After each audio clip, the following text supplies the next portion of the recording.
Track mode on. Here we go again, man. Here we go again.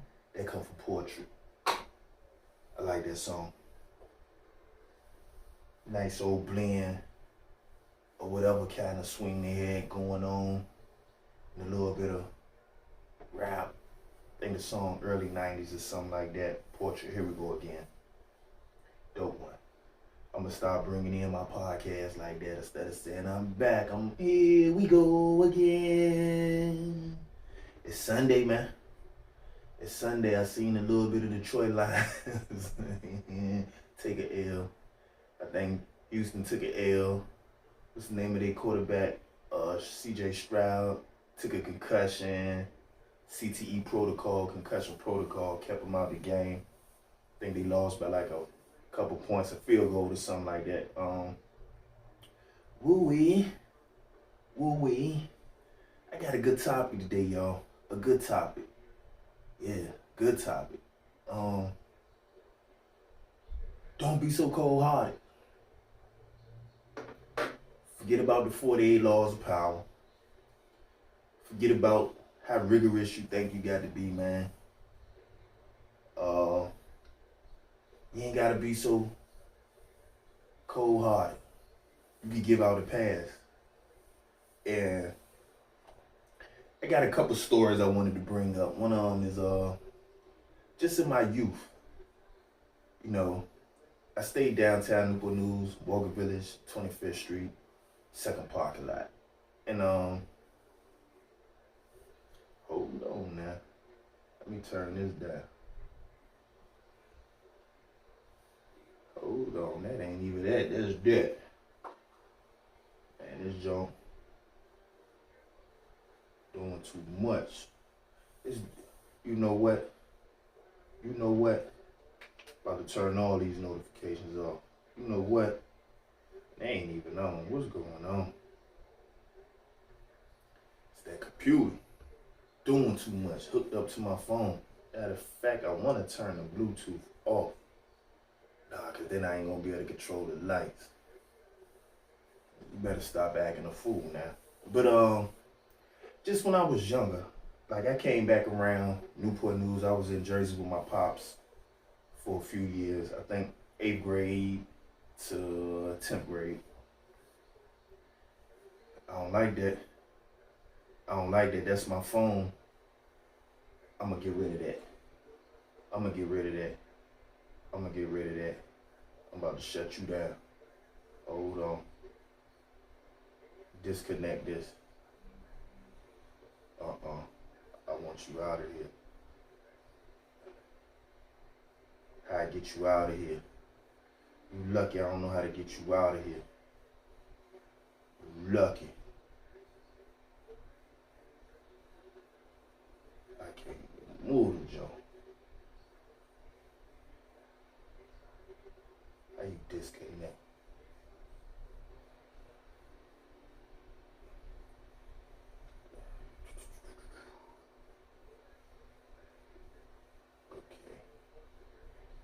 Okay. Think I got some. Get up out of here. I got some. My phone connected to my laptop, so all the notifications popping up on my laptop, and it's ringing in my ear, and it's ringing on the stream. So I had to shut that down. Go up inside that app, turn the sound off. I think I'm good to go now. But yeah, I can remember when I was younger, man. Matter of fact, introductions, man. It's King Sound the Powerful, man. Let's get to it. And that's a tour with a U, because I always got you on mind. Yeah, Walker Village, man. I was in Jersey for 3 years, come back, I think I was like 14 years old.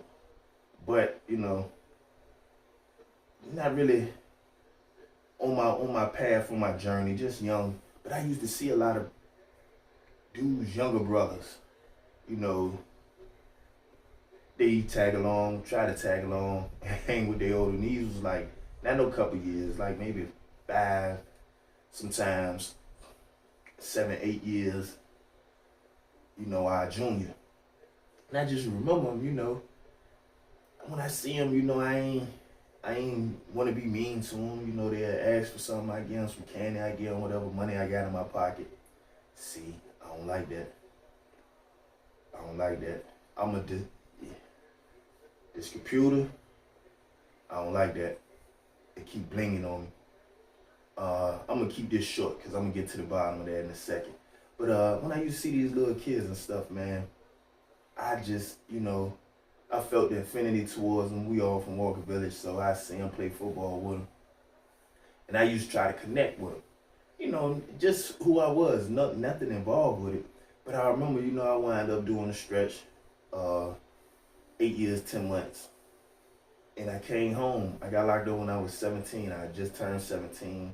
Like maybe it was less than a week after my birthday that I wound up getting incarcerated. But these young kids, when I came home, after about 9 years, they grown now. They 19, some on 21. And I'm trying to figure it out. And a lot of them still remember me from, me not being cold-hearted to them, me being nice, me, trying to make a connection with them. And all my life, that's the type of person I am. I try, I try not to rub people the wrong way. I'm quite sure I do, but I try not to. I try not to get on your bad side. I try not to do no extras. If I see something, you being violated, I might step in and try to save you if I can. That's just me. That's what's on my heart. People that did it for me before. I remember I was younger. Friends that I had interceded for me and stopped me from getting the worst treatment. Stopped their friends from blindsiding me or backdooring me or whatever you want to call it, sneaking me. And I just felt like, why not be good to, like, if the situation demands you have to, step up to a challenge, okay, but you ain't gotta be, on edge at all times. It's some, like, you could be vulnerable, man. There's nothing wrong with it. I think sometimes people get too caught up and they don't want to be vulnerable. They want everybody to see them in a certain light, and I get it. Sometimes you gotta do that, but sometimes you don't. Sometimes you can be open. But, I was just thinking about it, man. Like, man, that's it helped me. And I just wanted to pass that on. Like, sometimes you ain't gotta be as hard on somebody that's not, you. You can see somebody going through struggle and strife, and you ain't gotta be super critical on them. Like, you can extend some sort of compassion, for lack of better words. Like, could be empathetic, sympathetic. You can do that.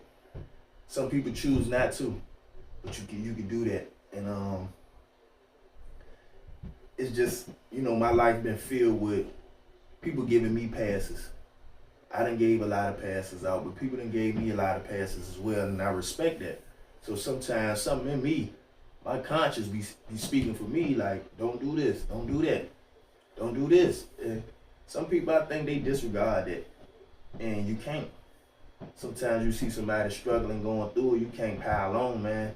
Sometimes your voice is the only voice they got.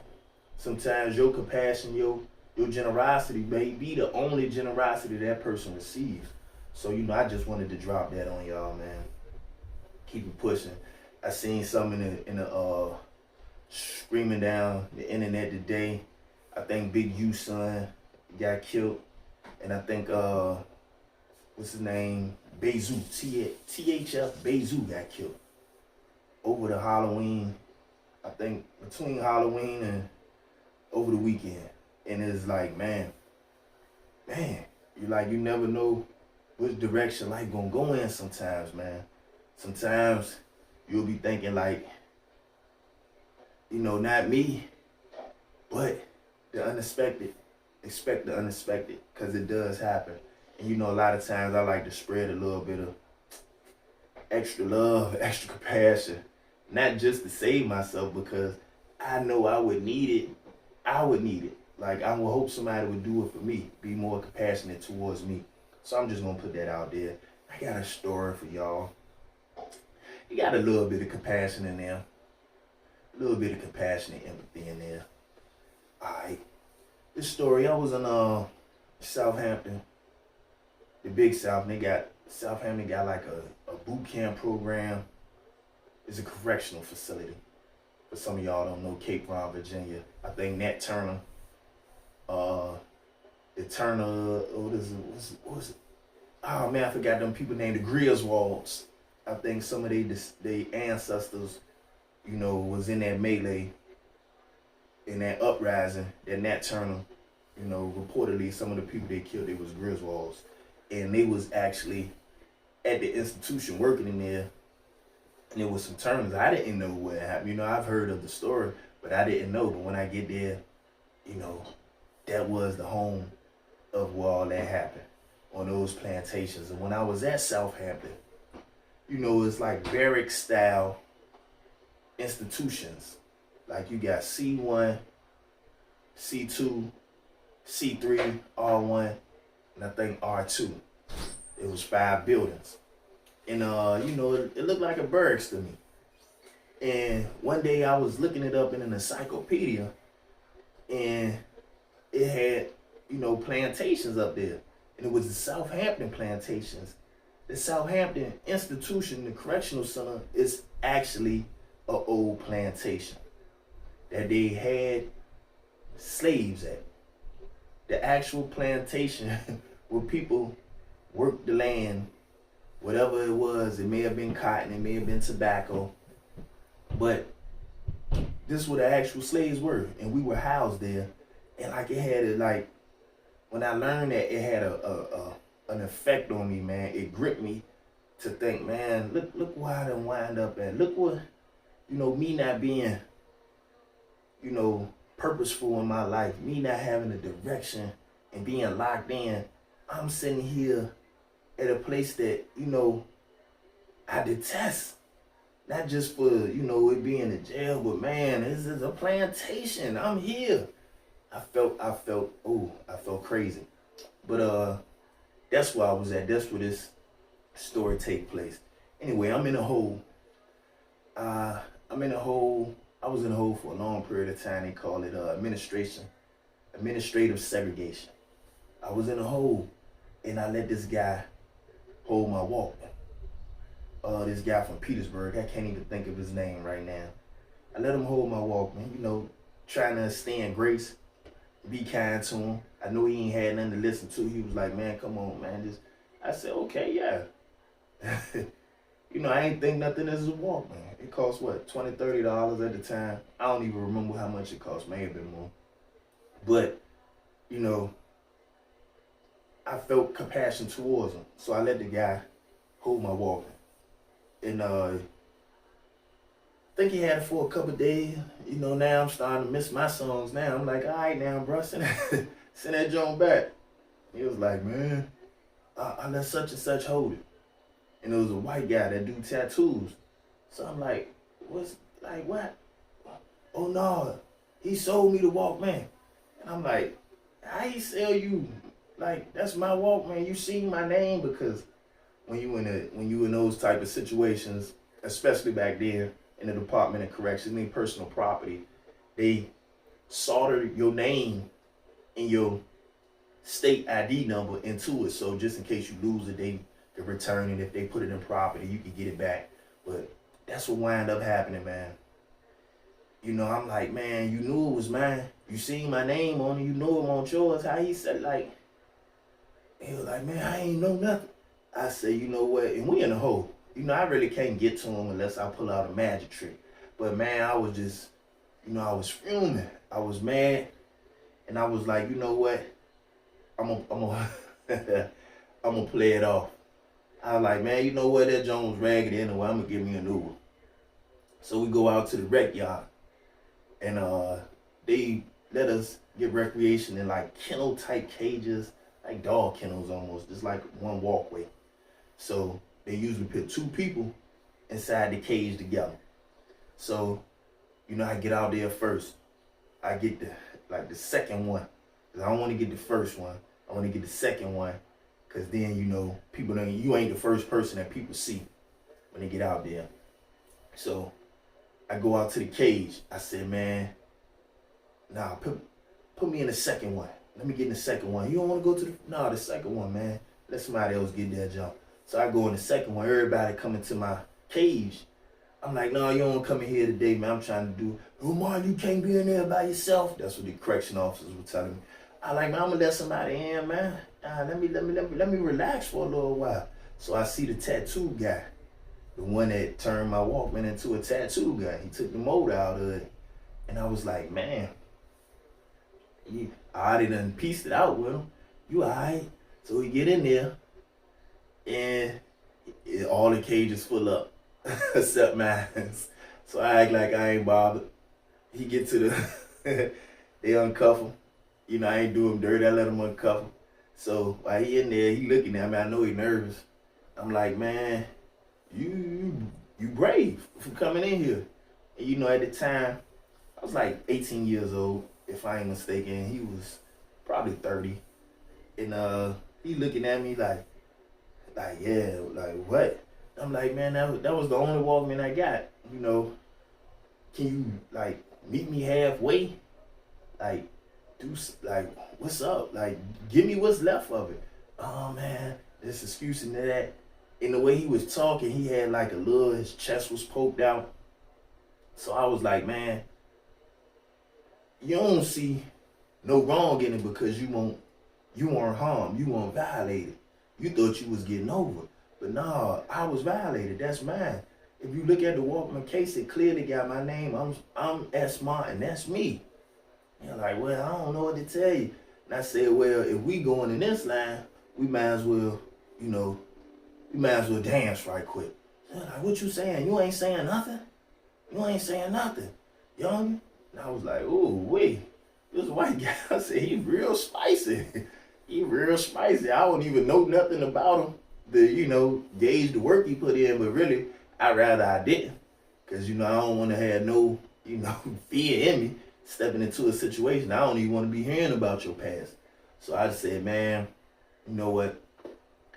All right, let's get it in. Because I ain't want to sneak him. I just wanted, I wanted my Walkman. I wanted my Walkman or what was left of it because, I wasn't getting no money in there. My people don't sending me no money. Everything I had, I done saved and like whatever trustee or kitchen job I got, I ain't even gonna be doing that too long before I got in trouble in the system. So, that meant a lot to me. So I'm in there, we tangling. And, he can't fight too good, but he sure can take a punch. I'm hitting him, I'm winding up, hitting him, He just, got his head ducked down, flailing his arms like windmill style. And I'm like, ooh, wait, his head hurting my hand. I like break my hand hitting on this dude's head. So I'm like, I'm giving it all the torque I got. Yako, I got nice size. I'm about 190, 6'4", 6'5", 190 at the time. Jakob, I'm hitting him and he ain't wobbling. Like I know the signs when your legs getting wobbly, you ain't wobbling. And I said, ooh, I grabbed him, he's kind of solid. And I said, okay. So I'm like, pop. Police, they come around there like, all right, y'all fellas, break it up. All right, man, we ain't breaking nothing up. And I was like, man, I want my Walkman back, man. I want my Walkman back, man. Whatever you did to it, I want it back. So, we sitting there, fight over. He don't want no more. And at this point, my hands kind of hurting. I don't want no more. Because, I done punched myself out.